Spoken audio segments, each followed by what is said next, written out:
গীতা পদ্মর বিয়ের খবর শুনে চলে এসেছে। পদ্মকে বলে, চল পদ্ম, তোকে আমি নিয়ে যাব, দেখি কে তোকে আটকায়।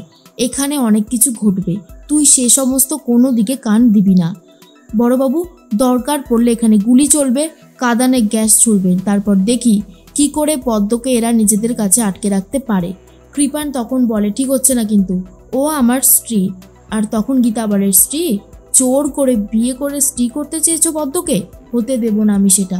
পদ্ম তখন বলে, উকিল দিদি, ওকে ছেড়ে দিন, আমি ওকে আমার নিজের স্বামী বলে মেনেছি, আমি চাই না ওর কোনো শাস্তি হোক।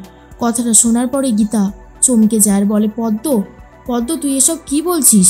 দেখ পদ্ম, এখনো সময় আছে, এদের লোভে তুই নিজেকে জড়াস না, তাহলে কিন্তু সর্বনাশ হবে।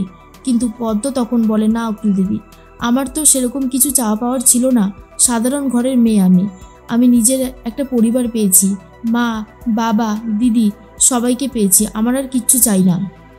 গীতা বলে, তুই আমাকে এইভাবে ঠকালি পদ্ম, তোর জন্য আমি কি না করেছি, গুলি খেতে খেতে বেঁচে গেছিলাম একবার, তারপরেও তুই আজকে এই কথাটা বলবি? তুই যাই বলিস না কেন পদ্ম, আমি এই কৃপানকে আর কৃপানের গোটা পরিবারকে ছাড়বো না, শেষ পর্যন্ত মোকাবিলা আমি করবই। তখনই পদ্ম গীতার কাছে ক্ষমা চায় আর বলে, উকিল দিদি, তুমি আমাদের মধ্যে আর এসো না, এই কেসটা না হয় এখানেই সমাপ্ত হোক। অগ্নিজিৎ মুখার্জির সাথেও আর পেরে উঠতে পারছে না গীতা, কারণ অগ্নিজিৎ মুখার্জি যেই ষড়যন্ত্র করেছিল সেটা সাকসেসফুল হয়ে গেছে, গীতা কোনোভাবেই আটকাতে পারেনি। তার ওপর আবার পদ্মও এখন গীতার সাথে আর থাকছে না, তাই গীতা খুবই অসহায় বোধ করে আর বাড়িতে চলে যায়। গীতা বাড়িতে গিয়ে খুবই ভেঙে পড়ে।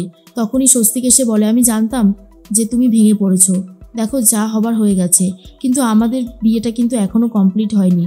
এরপর স্বস্তিক নিজেই সিঁদুর নিয়ে সবে গীতার সিঁথিতে পড়াতে গেছিল। গীতা বারণ করে আর বলে, স্বস্তিকবাবু, আপনি যদি আমাকে সত্যি ভালোবেসে থাকেন তাহলে আপনাকে একটা পরীক্ষা দিতে হবে, এখন আমি আপনার হাত থেকে সিঁদুর পরব না। জাগৃতি তখন বলে, কেন? তখনই গীতা বলে, আগে আমি অগ্নিজিৎ মুখার্জির মুখোশ টেনে খুলে দিই, তারপরে আমি এই বিয়েটা করব, আর যদি মুখোশ খুলতে না পারি তাহলে আমি সারাটা জীবন ধরে আইবুড়ো থেকে যাব, এই কথাটা আমি জানিয়ে দিলাম।